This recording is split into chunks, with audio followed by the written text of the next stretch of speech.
One-stop shop alang sa renewal sa business permit sa dakbayan sa Lapu-Lapu, wala lugwayi, matod sa acting city treasurer. Sa video nga gipost sa page ni kanhi Lapu-Lapu City Mayor Paz Radasa nga matod pa gipadara usab kaniya sa usa ka negosyante nga naghikay sa iyang renewal sa business permit, makita ang kadaghan sa mga tao nga mihugop sa gimontar nga one-stop shop sa Hoops Dome niadtong Enero 20 aron maghikay sa ilang business permit.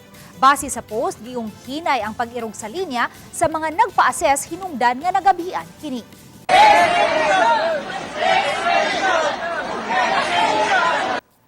Gihimakak ni Claire Cabalda, Lapu-Lapu City Acting City Treasurer, nga hinay ang pag-irog sa linya.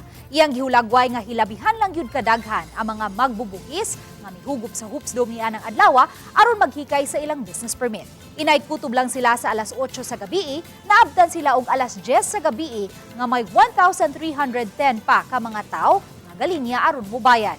Hinungdan nga nahukman nilang i-extend og usa ka adlaw ang one-stop shop aron lang matagad ang mga taxpayer nga nahatagan nila og priority number ug assessment.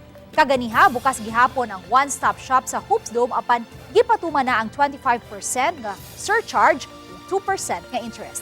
Base sa record sa City Treasurer's Office, dulan sa 16,000 ka mga magpapatigayon ang ana sa dakbayan ug target nilang makakolekta og 950 million pesos nga buhis karong tuiga.